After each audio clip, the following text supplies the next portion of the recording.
11ஆம் அதிகாரம். பின்பு கைக்கோலுக்கு ஒப்பான ஒரு அளவுகோல் என்னிடத்தில் கொடுக்கப்பட்டது. அப்பொழுது தேவதூதன் நின்று என்னை நோக்கி, நீ எழுந்து தேவனுடைய ஆலயத்தையும் பலிபீடத்தையும் அதில் தொழுது கொள்ளுகிறவர்களையும் அளந்து பார். ஆலயத்திற்கு புறம்பே இருக்கிற பிராகாரம் புறஜாதியாருக்கு கொடுக்கப்பட்டபடியால் அதை அளவாமல் புறம்பாக்கி போடு.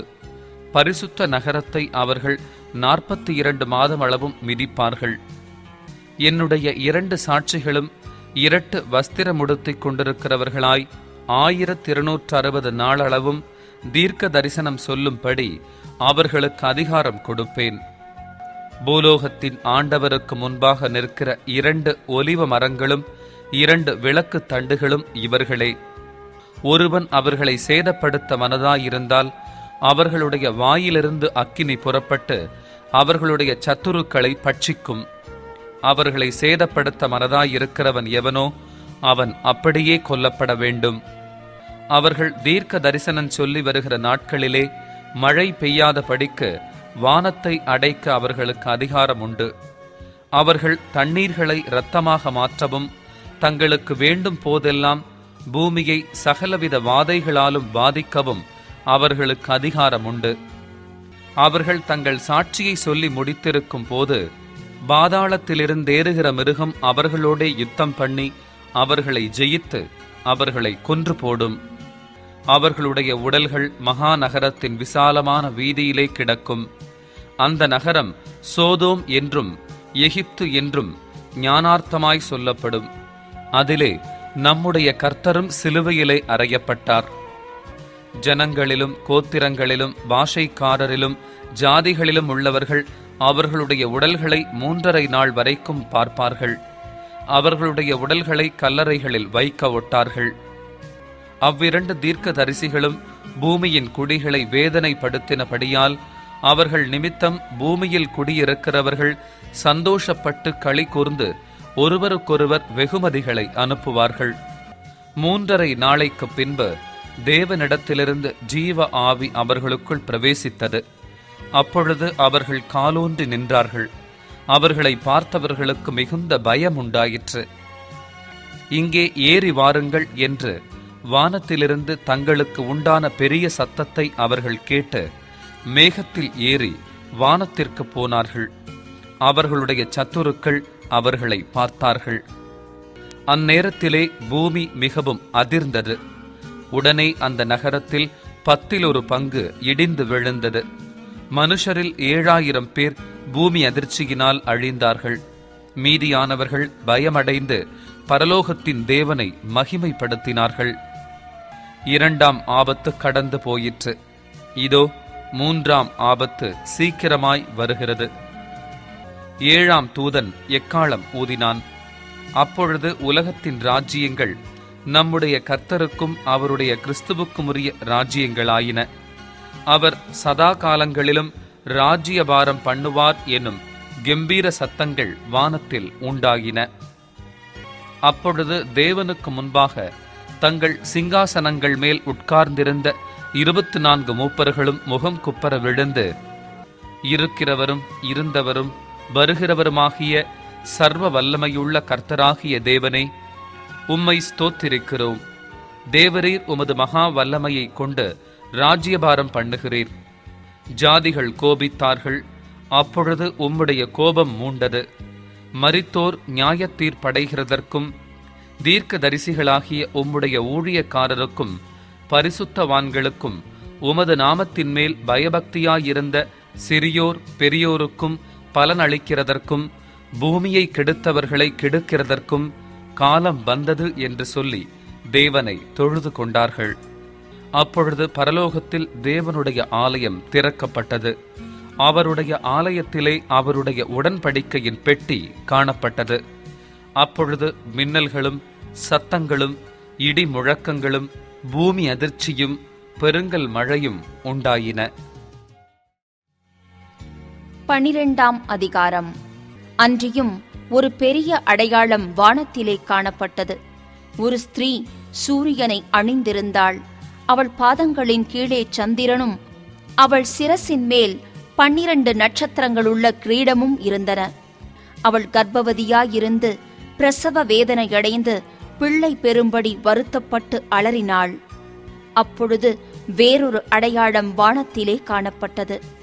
7 தலைகளையும் 10 கொம்புகளையும் தன் தலைகளின் மேல் 7 முடிகளையும் உடைய சிவப்பான பெரிய வலு சர்ப்பம் இருந்தது. அதன் வால் வானத்தின் நட்சத்திரங்களில் 1/3 பங்கை இழுத்து அவைகளை பூமியில் விழத்தள்ளிற்று. பிரசவ வேதனைப்படுகிற அந்த ஸ்திரீ பிள்ளை பெற்றவுடனே அவளுடைய பிள்ளையை பட்சித்து போடும்படிக்கு அந்த வலு சர்ப்பம் அவளுக்கு முன்பாக நின்றது. சகல ஜாதிகளையும் இருப்புக்கோலால் ஆளுகை செய்யும் ஆண் பிள்ளையை அவள் பெற்றாள். அவளுடைய பிள்ளை தேவனிடத்திற்கும் அவருடைய சிங்காசனத்தின் இடத்திற்கும் எடுத்துக் கொள்ளப்பட்டது. ஸ்திரீயானவள் வனாந்தரத்திற்கு ஓடிப்போனாள்.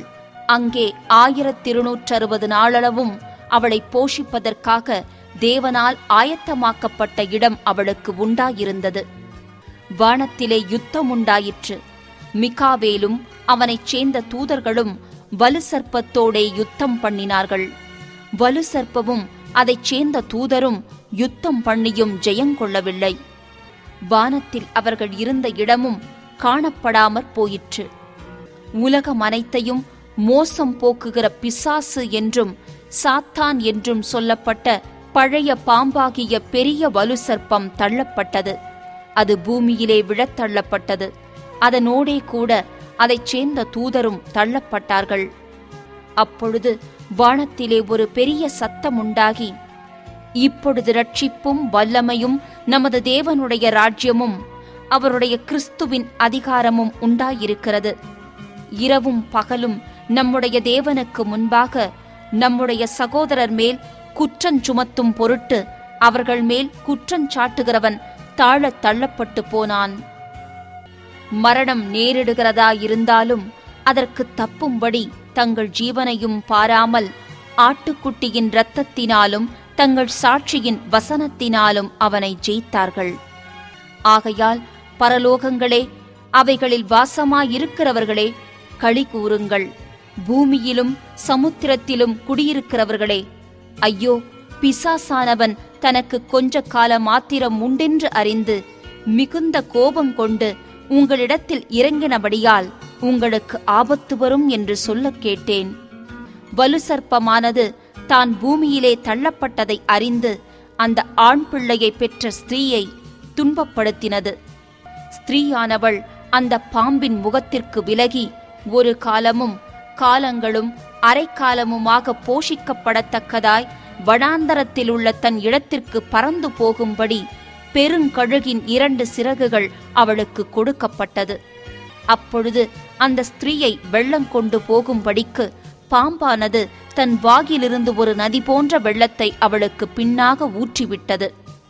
பூமியானது ஸ்திரீக்கு உதவியாக தன் வாயை திறந்து வலு சர்ப்பம் தன் வாயிலிருந்து ஊற்றின வெள்ளத்தை விழுங்கினது. அப்பொழுது வலு சர்ப்பமானது ஸ்திரீயின் மேல் கோபம் கொண்டு தேவனுடைய கற்பனைகளை கைக்கொள்ளுகிறவர்களும் இயேசு கிறிஸ்துவை குறித்து சாட்சியை உடையவர்களுமாகிய அவளுடைய சந்ததியான மற்றவர்களுடனே யுத்தம் பண்ண போயிற்று. 13ஆம் அதிகாரம். பின்பு நான் கடற்கரை மணலில் மேல் நின்றேன். அப்பொழுது சமுத்திரத்திலிருந்து ஒரு மிருகம் எழும்பி வரக் கண்டேன். அதற்கு 7 தலைகளும் 10 கொம்புகளும் இருந்தன. அதன் கொம்புகளின் மேல் 10 முடிகளும் அதன் தலைகளின் மேல் தூஷணமான நாமமும் இருந்தன. நான் கண்ட மிருகம் சிறுத்தையை போலிருந்தது. அதன் கால்கள் கரடியின் கால்களைப் போலவும் அதன் வாய் சிங்கத்தின் வாயைப் போலவும் இருந்தன. வலு சர்ப்பமானது தன் பலத்தையும் தன் சிங்காசனத்தையும் மிகுந்த அதிகாரத்தையும் அதற்கு கொடுத்தது. அதன் தலைகளில் ஒன்று சாவுக்கேதுவாய் காயப்பட்டிருக்க கண்டேன். ஆனாலும் சாவுக்கேதுவான அந்த காயம் சொஸ்தமாக்கப்பட்டது. பூமியிலுள்ள யாவரும் ஆச்சரியத்தோடே அந்த மிருகத்தை பின்பற்றி அந்த மிருகத்திற்கு அப்படிப்பட்ட அதிகாரம் கொடுத்த வலு சர்ப்பத்தை வணங்கினார்கள். அல்லாமலும் மிருகத்திற்கு ஒப்பானவன் யார், அதனோடே யுத்தம் பண்ணத்தக்கவன் யார் என்று சொல்லி மிருகத்தையும் வணங்கினார்கள். பெருமையானவைகளையும் தூஷணங்களையும் பேசும் வாய் அதற்கு கொடுக்கப்பட்டது. அல்லாமலும் 42 மாதம் யுத்தம் பண்ண அதற்கு அதிகாரம் கொடுக்கப்பட்டது. அது தேவனை தூஷிக்கும்படி தன் வாயை திறந்து அவருடைய நாமத்தையும் அவருடைய வாசஸ்தலத்தையும் பரலோகத்தில் வாசமாயிருக்கிறவர்களையும் தூஷித்தது. மேலும் பரிசுத்தவான்களோடே யுத்தம் பண்ணி அவர்களை ஜெயிக்கும்படிக்கு அதற்கு அதிகாரம் கொடுக்கப்பட்டதுமல்லாமல் ஒவ்வொரு கோத்திரத்தின் மேலும் பாஷைக்காரர் மேலும் ஜாதிகள் மேலும் அதற்கு அதிகாரம் கொடுக்கப்பட்டது. உலகத் தோற்றம் முதல் அடிக்கப்பட்ட ஆட்டுக்குட்டியினுடைய ஜீவ புஸ்தகத்தில் பேரெழுதப்பட்டிராத பூமியின் குடிகள் யாவரும் அதை வணங்குவார்கள். காதுள்ளவன் எவனோ அவன் கேட்க கடவன். சிறைப்படுத்திக் கொண்டு போகிறவன் சிறைப்பட்டு போவான். பட்டயத்தினாலே கொல்லுகிறவன் பட்டயத்தினாலே கொல்லப்பட வேண்டும். பரிசுத்தவான்களுடைய பொறுமையும் விசுவாசமும் இதிலே விளங்கும். பின்பு வேறொரு மிருகம் பூமியிலிருந்து எழும்பக் கண்டேன். அது ஒரு ஆட்டுக்குட்டிக்கு ஒப்பாக 2 கொம்புகளை உடையதாயிருந்தது. வலு சர்ப்பத்தைப் போல பேசினது. அது முந்தின மிருகத்தின் அதிகாரம் முழுவதையும் அதன் முன்பாக நடப்பித்து சாவுக்கேதுவான காயம் ஆற சொஸ்தமடைந்த முந்தின மிருகத்தை பூமியும் அதன் குடிகளும் வணங்கும்படி செய்தது. அன்றியும் அது மனுஷருக்கு முன்பாக வானத்திலிருந்து பூமியின் மேல் அக்கினியை இறங்க பண்ணத்தக்கதாக பெரிய அற்புதங்களை நடப்பித்து மிருகத்தின் முன்பாக அந்த அற்புதங்களை செய்யும்படி தனக்கு கொடுக்கப்பட்ட சத்துவத்தினாலே பூமியின் குடிகளை மோசம் போக்கி பட்டயத்தினாலே காயப்பட்டு பிழைத்த மிருகத்திற்கு ஒரு சொரூபம் பண்ண வேண்டுமென்று பூமியின் குடிகளுக்கு சொல்லிற்று. மேலும் அம்மிருகத்தின் சொரூபம் பேசத்தக்கதாகவும் மிருகத்தின் சொரூபத்தை வணங்காத யாவரையும் கொலை செய்யத்தக்கதாகவும் மிருகத்தின் சொரூபத்திற்கு ஆவியை கொடுக்கும்படி அதற்கு சத்துவம் கொடுக்கப்பட்டது. அது சிறியோர், பெரியோர், ஐஸ்வர்யவான்கள், தரித்திரர், சுயாதீனர், அடிமைகள் இவர்கள் யாவரும் தங்கள் தங்கள் வலது கைகளிலாவது நெற்றிகளிலாவது ஒரு முத்திரையை பெறும்படிக்கும் அந்த மிருகத்தின் முத்திரையையாவது அதன் நாமத்தையாவது அதன் நாமத்தின் இலக்கத்தையாவது தரித்து கொள்ளுகிறவன் தவிர வேறொருவனும் கொள்ளவும் விற்கவும் கூடாத படிக்கும் செய்தது. இதிலே ஞானம் விளங்கும். அந்த மிருகத்தின் இலக்கத்தை புத்தியுடையவன் கணக்கு பார்க்க கடவன். அது மனுஷனுடைய இலக்கமாயிருக்கிறது. அதனுடைய இலக்கம் 666. 14ஆம் அதிகாரம். பின்பு நான் பார்த்தபோது, இதோ, சீயோன் மலையின் மேல் ஆட்டுக்குட்டியானவரையும் அவரோடே கூட அவருடைய பிதாவின் நாமம் தங்கள் நெற்றிகளில் எழுதப்பட்டிருந்த 144,000 பேரையும் நிற்கக் கண்டேன். அல்லாமலும் பெருவெள்ள இரைச்சல் போலவும் பலத்த இடிமுழக்கம் போலவும் ஒரு சத்தம் வானத்திலிருந்து உண்டாக கேட்டேன். நான் கேட்ட சத்தம் சுரமண்டலக்காரர் தங்கள் சுரமண்டலங்களை வாசிக்கிற ஓசையைப் போலிருந்தது. அவர்கள் சிங்காசனத்திற்கு முன்பாகவும் 4 ஜீவன்களுக்கு முன்பாகவும் மூப்பர்களுக்கு முன்பாகவும் புதுப்பாட்டை பாடினார்கள். அந்த பாட்டு பூமியிலிருந்து மீட்டுக் கொள்ளப்பட்ட 144,000 பேரேயல்லாமல் வேறொருவரும் கற்றுக்கொள்ளக் கூடாதிருந்தது. ஸ்திரீகளால் தங்களை கரைப்படுத்தாதவர்கள் இவர்களே, கற்புள்ளவர்கள் இவர்களே, ஆட்டுக்குட்டியானவர் எங்கே போனாலும் அவரை பின்பற்றுகிறவர்கள் இவர்களே. இவர்கள் மனுஷரிலிருந்து தேவனுக்கும் ஆட்டுக்குட்டியானவருக்கும் முதற்பலனாக மீட்டுக் கொள்ளப்பட்டவர்கள். இவர்களுடைய வாயிலே கபடம் காணப்படவில்லை. இவர்கள் தேவனுடைய சிங்காசனத்திற்கு முன்பாக மாசில்லாதவர்களாயிருக்கிறார்கள். பின்பு வேறொரு தூதன் வானத்தின் மத்தியிலே பறக்கக் கண்டேன். அவன் பூமியில் வாசம் பண்ணுகிற சகல ஜாதிகளுக்கும், கோத்திரத்தாருக்கும், பாஷைக்காரருக்கும், ஜனக்கூட்டத்தாருக்கும் அறிவிக்கத்தக்கதாக நித்திய சுவிசேஷத்தை உடையவனாயிருந்து மிகுந்த சத்தமிட்டு, தேவனுக்கு பயந்து அவரை மகிமைப்படுத்துங்கள், அவர் நியாய தீர்ப்பு கொடுக்கும் வேளை வந்தது, வானத்தையும் பூமியையும் சமுத்திரத்தையும் நீரூற்றுகளையும் உண்டாக்கினவரையே தொழுது கொள்ளுங்கள் என்று கூறினான். வேறொரு தூதன் பின் சென்று, பாபிலோன் மகாநகரம் விழுந்தது, விழுந்தது, தன் வேசித்தனமாகிய உக்கிரமான மதுவை சகல ஜாதிகளுக்கும் குடிக்கக் கொடுத்தாளே என்றான். அவர்களுக்குப் பின்னே 3ஆம் தூதன் வந்து மிகுந்த சத்தமிட்டு மிருகத்தையும் அதன் சொரூபத்தையும் வணங்கி தன் நெற்றியிலாவது தன் கையிலாவது அதன் முத்திரையை தரித்துக் கொள்ளுகிறவனெவனோ அவன் தேவனுடைய கோபாக்கினையாகிய பாத்திரத்திலே கலப்பில்லாமல் வார்க்கப்பட்ட அவருடைய உக்கிரமாகிய மதுவை குடித்து பரிசுத்த தூதர்களுக்கு முன்பாகவும் ஆட்டுக்குட்டியானவருக்கு முன்பாகவும் அக்கினியினாலும் கந்தகத்தினாலும் வாதிக்கப்படுவான்.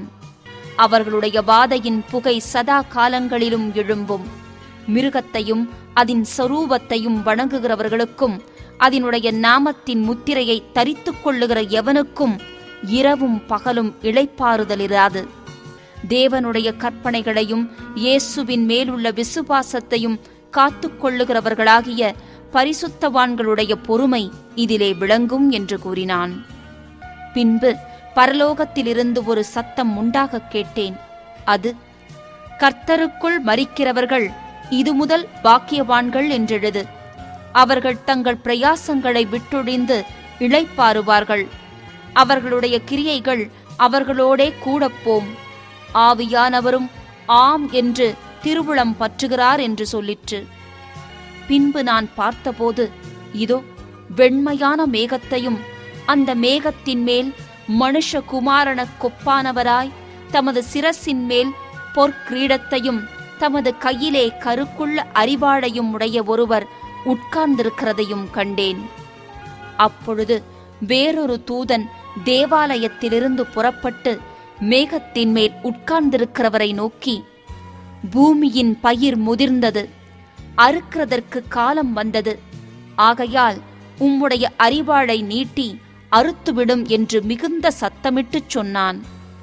அப்பொழுது மேகத்தின் மேல் உட்கார்ந்தவர் தமது அரிவாளை பூமியின் மேல் நீட்டினார். பூமியின் விளைவு அறுப்புண்டது. பின்பு வேறொரு தூதனும் கருக்குள்ள அரிவாளை பிடித்துக் கொண்டு பரலோகத்தில் உள்ள தேவாலயத்திலிருந்து புறப்பட்டு வந்தான். அக்கினியின் மேல் அதிகாரமுள்ள வேறொரு தூதனும் பலிபீடத்திலிருந்து புறப்பட்டு வந்து கருக்குள்ள அரிவாளை பிடித்திருக்கிறவனை நோக்கி, பூமியின் திராட்சப்பழங்கள் பழுத்திருக்கிறது. கருக்குள்ள உமது அரிவாளை நீட்டி அதன் குலைகளை அறுத்துவிடும் என்று மிகுந்த சத்தத்தோடே சொன்னான். அப்பொழுது அந்த தூதன் தன் அரிவாளை பூமியின் மேலே நீட்டி பூமியின் திராட்சப்பழங்களை அறுத்து தேவனுடைய கோபாக்கினை என்னும் பெரிய ஆலையிலே போட்டான். நகரத்திற்கு புறம்பேயுள்ள அந்த ஆலையிலே அது மிதிக்கப்பட்டது. அந்த ஆலையிலிருந்து 1600 ஸ்தாதி தூரத்திற்கு இரத்தம் புறப்பட்டு குதிரைகளின் கடிவாளங்கள் மட்டும் பெருகி வந்தது. 15ஆம் அதிகாரம். பின்பு வானத்திலே பெரிதும் ஆச்சரியமுமான வேறொரு அடையாளமாகிய கடைசியான 7 வாதைகளையுடைய 7 தூதரைக் கண்டேன். அவைகளால் தேவனுடைய கோபம் முடிகிறது. அன்றியும் அக்கினி கலந்த கண்ணாடிக் கடல் போன்ற ஒரு கடலையும் மிருகத்திற்கும் அதன் சொரூபத்திற்கும் அதன் முத்திரைக்கும் அதன் நாமத்தின் இலக்கத்திற்கும் உள்ளாகாமல் ஜெயங்கொண்டவர்கள் தேவ சுரமண்டலங்களை பிடித்து கொண்டு அந்த கண்ணாடிக் கடலருகே நிற்கிறதையும் கண்டேன். அவர்கள் தேவனுடைய ஊழியக்காரனாகிய மோசேயின் பாட்டையும் ஆட்டுக்குட்டியானவருடைய பாட்டையும் பாடி, சர்வ வல்லமையுள்ள தேவனாகிய கர்த்தாவே, தேவரீருடைய கிரியைகள் மகத்துவமும் ஆச்சரியமுமானவைகள். பரிசுத்தவான்களின் ராஜாவே, தேவரீருடைய வழிகள் நீதியும் சத்தியமுமானவைகள். கர்த்தாவே, யார் உமக்கு பயப்படாமலும் உமது நாமத்தை மகிமைப்படுத்தாமலும் இருக்கலாம்? தேவரீர் ஒருவரே பரிசுத்தர். எல்லா ஜாதிகளும் வந்து உமக்கு முன்பாக தொழுது கொள்வார்கள். உம்முடைய நீதியான செயல்கள் வெளியரங்கமாயின என்றார்கள். இவைகளுக்கு பின்பு நான் பார்த்தபோது, இதோ பரலோகத்திலே சாட்சியின் கூடாரமாகிய ஆலயம் திறக்கப்பட்டது. அந்த ஆலயத்திலிருந்து 7 வாதைகளையுடைய அவ்வேழு தூதர்களும் சுத்தமும் பிரகாசமுமான மெல்லிய வஸ்திரம் தரித்து மார்பருகே பொற்கச்சைகளை கட்டிக்கொண்டு புறப்பட்டார்கள். அப்பொழுது அந்த 4 ஜீவன்களில் ஒன்று சதா காலங்களிலும் உயிரோடு இருக்கிற தேவனுடைய கோபாக்கினையால் நிறைந்த பொற்கலசங்கள் 7ஐயும் அந்த 7 தூதர்களுக்கும் கொடுத்தது. அப்பொழுது தேவனுடைய மகிமையினாலும் அவருடைய வல்லமையினாலும் உண்டான புகையினாலே தேவாலயம் நிறைந்தது. 7 தூதர்களுடைய 7 வாதைகளும் முடியும் வரைக்கும் ஒருவரும் தேவாலயத்திற்குள் பிரவேசிக்க கூடாதிருந்தது. 16ஆம் அதிகாரம். அப்பொழுது தேவாலயத்திலிருந்து உண்டான ஒரு பெருஞ்சத்தம் அந்த 7 தூதருடனே, நீங்கள் போய் தேவனுடைய கோப கலசங்களை பூமியின் மேல் ஊற்றுங்கள் என்று சொல்ல கேட்டேன். முதலாம் தூதன் போய் தன் கலசத்தில் உள்ளதை பூமியில் மேல் ஊற்றினான். உடனே மிருகத்தின் முத்திரையை தரித்தவர்களும் அதன் சொரூபத்தை வணங்குகிறவர்களுமாகிய மனுஷர்களுக்கு பொல்லாத கொடிய புண்ணுண்டாயிற்று. 2ஆம் தூதன் தன் கலசத்தில் உள்ளதை சமுத்திரத்திலே ஊற்றினான். உடனே அது செத்தவனுடைய இரத்தம் போல ஆயிற்று. சமுத்திரத்தில் உள்ள பிராணிகள் யாவும் மாண்டு போயின. 3ஆம் தூதன் தன் கலசத்தில் உள்ளதை ஆறுகளிலும் நீரூற்றுகளிலும் ஊற்றினான். உடனே அவைகள் இரத்தமாயின. அப்பொழுது தண்ணீர்களின் தூதன், இருக்கிறவரும் இருந்தவரும் பரிசுத்தருமாகிய தேவரீர், இப்படி நியாயம் தீர்க்க நீதியுள்ளவராயிருக்கிறீர். அவர்கள் பரிசுத்தவான்களுடைய இரத்தத்தையும் தீர்க்க தரிசிகளுடைய இரத்தத்தையும் சிந்தினபடியினால் இரத்தத்தையே அவர்களுக்கு குடிக்க கொடுத்தீர். அதற்கு பாத்திரராயிருக்கிறார்கள் என்று சொல்ல கேட்டேன். பலிபீடத்திலிருந்து வேறொருவன், ஆம், சர்வ வல்லமையுள்ள தேவனாகிய கர்த்தாவே, உம்முடைய நியாய தீர்ப்புகள் சத்தியமும் நீதியுமானவைகள் என்று சொல்ல கேட்டேன். 4ஆம் தூதன் தன் கலசத்தில் உள்ளதை சூரியன் மேல் ஊற்றினான். தீயினால் மனுஷரை தகிக்கும்படி அதற்கு அதிகாரம் கொடுக்கப்பட்டது. அப்பொழுது மனுஷர்கள் மிகுந்த உஷ்ணத்தினாலே தகிக்கப்பட்டு இந்த வாதைகளைச் செய்ய அதிகாரமுள்ள தேவனுடைய நாமத்தை தூஷித்தார்களே அல்லாமல் அவரை மகிமைப்படுத்த மனம் திரும்பவில்லை. 5ஆம் தூதன் தன் கலசத்தில் உள்ளதை மிருகத்தினுடைய சிங்காசனத்தின் மேல் ஊற்றினான். அப்பொழுது அதன் ராஜ்யம் இருளடைந்தது. அவர்கள் வருத்தத்தினாலே தங்கள் நாவுகளை கடித்துக் கொண்டு தங்கள் வருத்தங்களாலும் தங்கள் புண்களாலும் பரலோகத்தின் தேவனை தூஷித்தார்களே அல்லாமல் தங்கள் கிரியைகளை விட்டு மனம் திரும்பவில்லை. 6ஆம் தூதன் தன் கலசத்தில் உள்ளதை ஐபிராத் என்னும் பெரிய நதியின் மேல் ஊற்றினான். அப்பொழுது சூரியன் உதிக்கும் திசையிலிருந்து வரும் ராஜாக்களுக்கு வழி ஆயத்தமாகும்படி அந்த நதியின் தண்ணீர் வற்றிப் போயிற்று. அப்பொழுது வலு சர்ப்பத்தின் வாயிலும் மிருகத்தின் வாயிலும் கள்ள தீர்க்கதரிசியின் வாயிலும் இருந்து தவளைகளுக்கு ஒப்பான 3 அசுத்த ஆவிகள் புறப்பட்டு வர கண்டேன். அவைகள் அற்புதங்களைச் செய்கிற பிசாசுகளின் ஆவிகள். அவைகள் பூலோகமெங்குமுள்ள ராஜாக்களை சர்வ வல்லமையுள்ள தேவனுடைய மகா நாளில் நடக்கும் யுத்தத்திற்கு கூட்டிச் சேர்க்கும்படிக்கு புறப்பட்டு போகிறது. இதோ, திருடனைப் போல் வருகிறேன். தன் மானம் காணப்படத்தக்கதாக நிர்வாணமாய் நடவாதபடிக்கு விழித்துக் கொண்டு தன் வஸ்திரங்களை காத்துக் கொள்ளுகிறவன் பாக்கியவான். அப்பொழுது எபிரேயு பாஷையிலே அர்மகெதோன் என்னப்பட்ட இடத்திலே அவர்களை கூட்டிச் சேர்த்தான். 7ஆம் தூதன் தன் கலசத்தில் உள்ளதை ஆகாயத்தில் ஊற்றினான். அப்பொழுது பரலோகத்தின் ஆலயத்தில் உள்ள சிங்காசனத்திலிருந்து ஆயிற்று என்று சொல்லிய பெருஞ்சத்தம் பிறந்தது. சத்தங்களும் இடிமுழக்கங்களும் மின்னல்களும் உண்டாயின. பூமி மிகவும் அதிர்ந்தது. பூமியின் மேல் மனுஷர்கள் உண்டான நாள் முதற்கொண்டு அப்படிப்பட்ட பெரிய அதிர்ச்சி உண்டானதில்லை. அப்பொழுது மகாநகரம் 3 பங்காக பிரிக்கப்பட்டது. புறஜாதிகளுடைய பட்டணங்கள் விழுந்தன.